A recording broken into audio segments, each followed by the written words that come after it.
আসসালামু আলাইকুম প্রিয় শিক্ষার্থী, আশা করি সকলে ভালো আছো। তো আজকে আলোচনা করব একটি অ্যাপ্লিকেশন নিয়ে।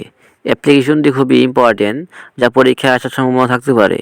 তো এসএসসি, জিএসসি এবং ইন্টার পরীক্ষা শিক্ষার্থীরাও এই অ্যাপ্লিকেশনটা শিখতে পারেন। তো যারা কলেজে পড়েন তারা উপরে কলেজের নাম দিবেন, যারা স্কুলে পড়েন তারা স্কুলের নাম দিবেন। শুধুমাত্র এটাই পার্থক্য হবে এখানে। আরও কিছু পার্থক্য আছে সেটা আপনাকে বুঝিয়ে দিচ্ছি। তো অ্যাপ্লিকেশন পরীক্ষায় আপনি উপরে যেভাবে প্রশ্ন থাকবে সেভাবে থাকতে পারে, সেটা হলো write an application to the headmaster opening debating club. এটা আপনাকে প্রশ্ন থাকতে পারে।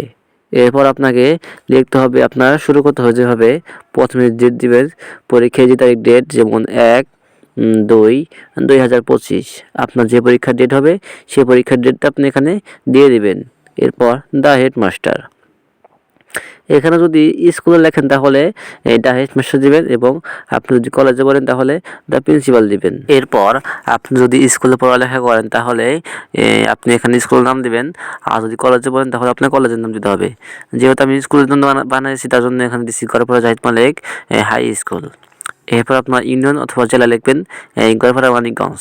এরপর দেবেন সাবজেক্ট, মানে আপনি যে অ্যাপ্লিকেশনটা লিখবেন তার সাবজেক্ট এখানে আপনাকে তুলে ধরতে হবে, যে কোন বিষয়ে আপনি লিখতে চাচ্ছেন, কোন বিষয়ে আপনি স্যারের কাছে বলতে চাচ্ছেন যে application for a opening a debating club.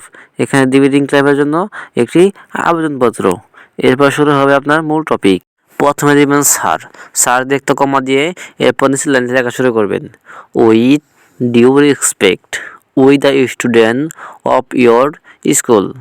তারপর লিখবেন beg to state that there is no debating club in our school. যথাযথ সম্মানের সাথে জানাচ্ছি যে আমরা আপনার বিদ্যালয়ের ছাত্র এবং আমাদের এখানে কোনো ডিবেটিং ক্লাব নেই।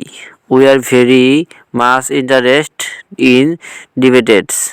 We have decided to opening debating club. আমরা সিদ্ধান্ত নিয়েছি যে একটা এই ডিবেটিং ক্লাব খোলার জন্য। We think the debating club will help us to develop our power of thinking and speaking.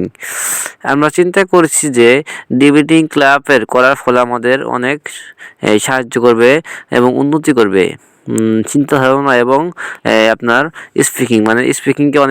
স্পিকিংয়ে অনেক সাহায্য সহযোগিতা করবে। এরপর হলো নিচের টুক আপনাকে যেভাবে আছে সেভাবে দিতে হবে, এবং শুধুমাত্র যে অ্যাপ্লিকেশন লিখবেন তার নামটা চেঞ্জ করে দিলেই এটা হয়ে যাবে ইনশাআল্লাহ। এরপর লিখবেন we therefore pray and hope that you will be enough kind we therefore play and hope that you will be kind enough to give necessary permission to open a debating club in our school and public thereby। এরপর নিচে দিয়ে দিবেন যে we remain, এরপর সাল লিখে তারপর yours obediently, এরপর আপনারা দিবেন the student of your school. তো প্রিয় বন্ধুরা, আজকে ছিল এই পর্যন্তই। ভিডিওটি ভালো লাগলে লাইক এবং শেয়ার করবেন, এবং পরবর্তী ভিডিওগুলো আসার জন্য চ্যানেলটিকে সাবস্ক্রাইব করবেন। এখানে ইংলিশে অনেক প্যারাগ্রাফ অ্যাপ্লিকেশন পাবেন, সেগুলো দ্বারা আপনি উপকৃত হতে পারবেন। তো প্রিয় বন্ধুরা, আজকে এই বিদায়, এই পর্যন্তই।